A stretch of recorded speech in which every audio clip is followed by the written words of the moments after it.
Okay, there's going to be another one in the Guru series for Werewolf the Apocalypse on the LARP setting. We're going to talk a little bit about the social structure of the Guru because I seem to be seeing some confusion out there. Let's start from the top. Okay, the biggest network that you're part of is the nation itself. I'm not talking about the worldwide, but it does kind of fall into what king or what queen or margrave or whoever is top tier for the nation itself. For those of us who play in America, it's going to be Lord Jonas Albrecht or King Jonas Albrecht. Silverfang up in the New England area, and pretty much has dominion over the majority of the United States and parts of Canada and so on. That structure kind of falls from the king on down. If you're in a game and that's being used, if the king is being used, well, it's going to be a high-powered game, or it's going to be a high-politics game, but that would be the top dog. It doesn't get much higher than that. If it does get higher than that, then you're probably playing an overpowered game, and well, I'm not going to even talk about those because they annoy me. Okay, after that, you got to kind of look at the tribe. Each tribe has its own philosophies. It has its own camps. It has its own structure. If it doesn't have camps, it usually has something else, such as the Silverfang has their houses and their movements. Children of Gaia, well, they get confusing because they had camps, now they don't have camps. In some organizations and structures, they brought them back. It's a pain in the ass. I do think it has to break down along philosophies. You have to look at your tribal structure, and you got to work within your structure, because those tribes mates you have around you in your game, in your sept, or your org, or whatever it may be, they are very important to you and the way you do things. If you go against the tenets and the ethics of your tribe, these are the people that are going to burn you to the ground. So you got to look at that. The Silverfang are going to be about honor. You might not be an adherent to the ways of Falcon, but chances are the majority of the Silverfangs you're going to deal with are. And therefore you're going to have to at least pay it lip service, and if you're going to in some way go against it, you're probably going to have to obfuscate that to some degree and hide it. Same thing with like Shadow Lords. You might be a follower of Crow, but if you don't at least pay lip service to Grandfather Thunder, you're going to find yourself in a world of hurt.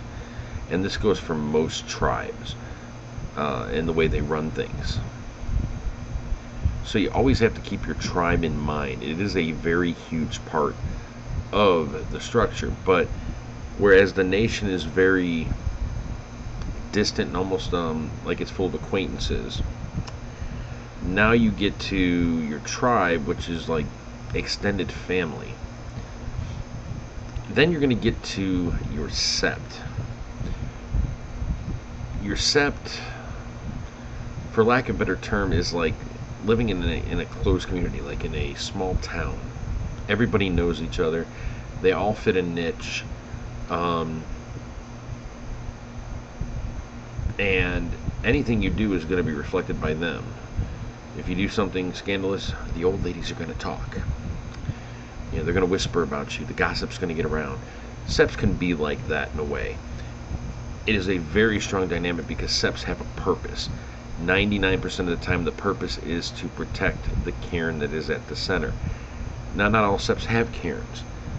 If that's the case, it's usually about protecting the territory from the worm. And I mean, all septs are going to protect their territory. But if they don't have the sacred duty to protect the cairn, it frees them up to do a little bit more outwards. But they're not going to be as respected or as powerful as those who are guarding cairns. This structure can be done in different ways. A classic way that you see in a lot of LARPs is you're going to have a Sept Alpha. and then it's going to kind of dwindle down from the Sept Alpha to the Sept positions to the Pack Alphas and possibly Tribal Alphas and down. A true way to do it would be to have an Elder Council, which would be anywhere from 3 to however many elders, sometimes elders and athros of the various auspices and or tribes that are going to advise the Sept. Now there might be an alpha outside of them, although that alpha in a lot of ways is a figurehead, because they can make all the day-to-day rulings, but the elders can basically turn around and say, no, we have something better for you to do, or you're doing it wrong, we need to teach you properly. When you don't have that kind of council, though, it can work, just doesn't work as well. So you got to look at that as your structure. Maybe you might want to look at it as like a workplace environment, because you're trying to work your way up.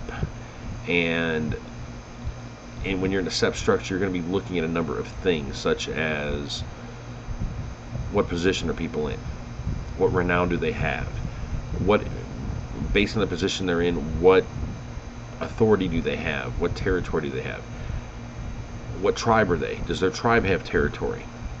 You need to take all these things into account. You're going to have conflicts, you're going to have alliances come out of it, you're going to politic, you're going to have a lot of good social interaction. Then you get down to the basic unit of the game. This is what it's supposed to be focused around: the pack. The pack can be considered like your family, your crew, your boys, whatever you might want to call it.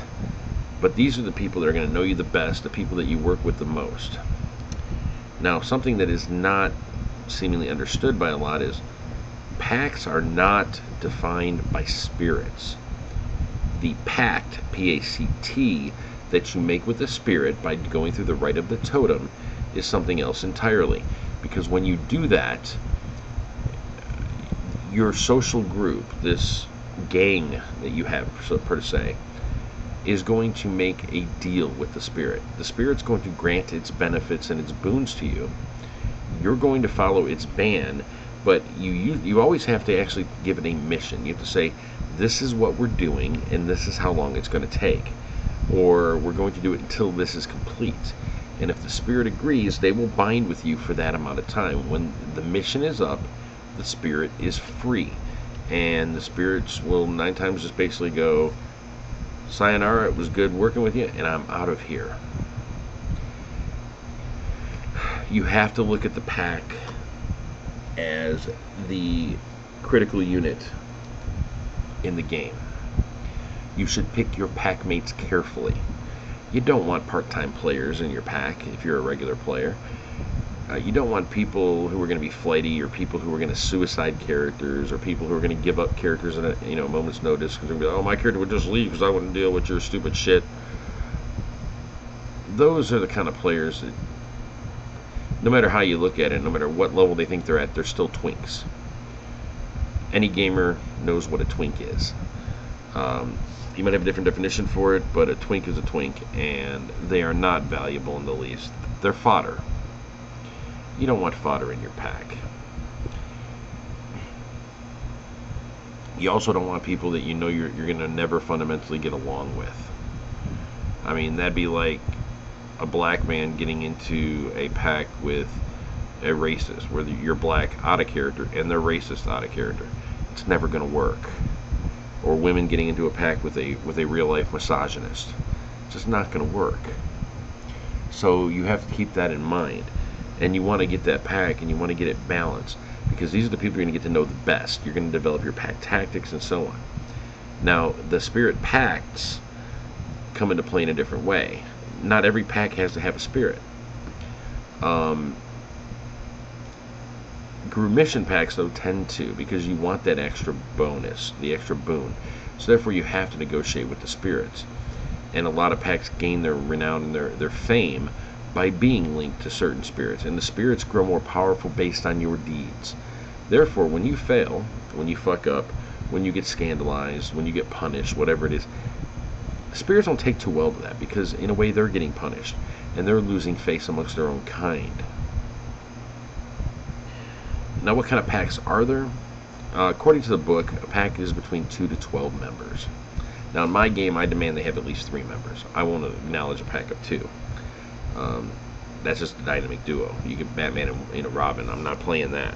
So it's a social game. I believe 3 to 12 is plenty. Although I'm not a big fan of 12, I actually go for 3 and 8 is about as much as I can see in a pack where it's going to be effective. Otherwise, you're doubling up, and a lot of people end up taking a second fiddle, and they end up not having as much fun because, oh, I'm the number 3 Arun, or I'm the number 3 Theurge. You don't want that. But it's very easy to get multiple in a pack that actually are beneficial. It's like having one Theurge that is the healer / ritualist. The other one is the umbral specialist / spiritualist. They both have their roles. So when you get to the pack, that's what you're looking at for the numbers. When picking a spirit, the mission is integral. We are going to, yes, Wolf Spirit, we wish you to bond to our pack because we are going to hunt down and kill this particular leech, and we want your aid. Okay, by saying that, if the Wolf Spirit agrees, you're going to follow his bands, and he's going to give you his boons until you find and hunt down this leech. Once the leech is done, so is the spirit. If you want to try to get that spirit for another mission, you have to renegotiate. There's no extent. Oh, I'm calling in my option for a second season. We're not playing baseball, guys. Also, if you are not trying to achieve your mission, so if you're supposed to hunt down this leech, and you decide, oh, I'm going to go on this side mission and go after some Fomori over here. Oh, I'm going to go after some BSDs over here. Oh, we're going to go investigate that town just because we want to. You're not honoring the spirit by actually trying to finish the deal that you made with them. So keep that in mind, because that's a surefire way to get spirit notoriety. At least in any game that understands how to run spirits correctly. There's not as many of them out there as I would like there to be. Okay. So, we'll discuss the packs a little bit. There's 2 types of packs in particular you got to look at. First one is the key one, the one you're going to see the most. At 99% of the time, this is what we're going to be dealing with in game. They're called a mission pack. Yes, we need this leech hunted down. Okay, very well. I'm forming a pack. Who's with me? Okay, we're going to go bond to this spirit. We're going to kill this freaking leech. Okay, boom. Okay, I need a pack to guard the sept. Okay, I'm going to lead this pack. Who else is here to guard the sept? Yeah, we're going to form this pack, and we're going to join up with this other spirit. Those are your mission packs. They have a defined goal, and they usually have a defined length of time. Okay. Then you have the one that causes the most confusion, the life pack. Life packs are not based around spirits, first off. Life packs are based around certain Garou. You can have 3 Garou that have worked together, and they decide, we're going to bond together. We want to be, we're a life pack. What does that mean? That means that 9 times out of 10, they're a package deal. Okay. However, let's say you have, 3 Get Offenders who have formed into this life pack, but 2 of them are out of game for whatever reason. And they're going to be out for the next 3 months. Does that stop the third one from really doing anything because they're part of a life pack? No. They can still join mission packs. The group of them can. I might sit there and say, hey, I got to hunt down this leech, and I have a 3-person life pack go, we're willing to do it. However, we don't have a Galliard or a Ragabash, and Mr. Galliard and Mr. Ragabash, whether they volunteer. So these 5 are now going to form a mission pack. When it's all said and done, the 2 of them go their separate ways. The other 3 are still a pack. They're still a unit. They're a family in a way. But like I said, if 2 of them are gone, the third one can join a pack. Now, it's going to be a mission pack, and when you're part of a life pack like that, you don't usually want to take any long-term packs. You don't want to sit there and say, oh, I'm going to join a pack whose mission is to guard the sept from all its enemies. Well, for how long? Most spirits are going to be intelligent enough to say, well, I'm agreeing to it through the next moot, and then we'll renegotiate, or through this particular moot, and then we'll renegotiate, or for 1 year's time, or a year and a day, because that's always the famous one when it comes to demons, so I don't know why it wouldn't happen with spirits too. So, life packs are a social group. There's not a mystical one there. There is no mechanics for this. This is something you got to remember that's key. You're not going to be able to go to the storyteller and say, hey, he left my life pack, therefore he needs to be stripped renown. Don't go to us as storytellers. Go to a Ragabash. Scandalize them if you think you can get away with it. If the Ragabash finds it scandalous, maybe they'll take some from them. If not, roleplay the damn thing. Get in their face and try to find out why they're betraying your trust or betraying the oaths you've made. Put them into the challenge pit and fight them for it. Beat the crap out of them just out of spite. Or form a huge-ass grudge, because you know what? Live-action grudges are some of the greatest things in the world if they're played out correctly.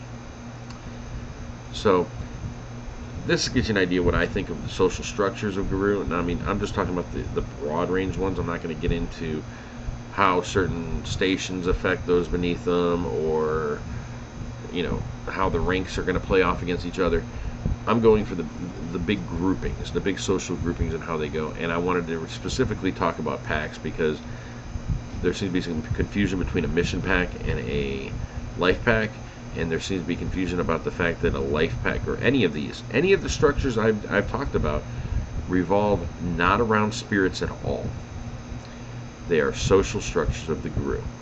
If all the spirits cut you off entirely, it cut off every Garou in the world, all of these would still exist because they are Garou structures.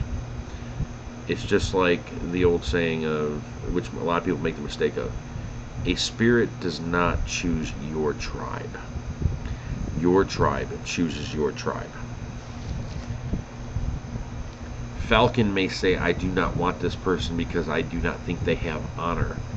But if the Silverfangs say, no, he's a legacy, we are taking him, Falcon can be unhappy, but you're still a Silverfang. Falcon is not going to say, you are not a Silverfang. Falcon might say, you're not one of my children, and not give you its favor, but the Garou pick them. The Garou choose them. There are things that are Garou only, and they don't have to do with the spirits. Social structures, choosing who's in a tribe, and my favorite, which people don't seem to understand, rites. Rites are Garou mysticism, and they might affect spirits, they might enhance spirits, but they are not created and gifted by the spirits. That's a whole nother video, so I'm not going to even get into that. So I've covered what I want. If you have any questions or any criticisms, feel free to hit me with them. But this is what I view as the social structures of the Garou. Peace out, and I will corrupt Gaia before I'm done. It's happening even as you speak. Later.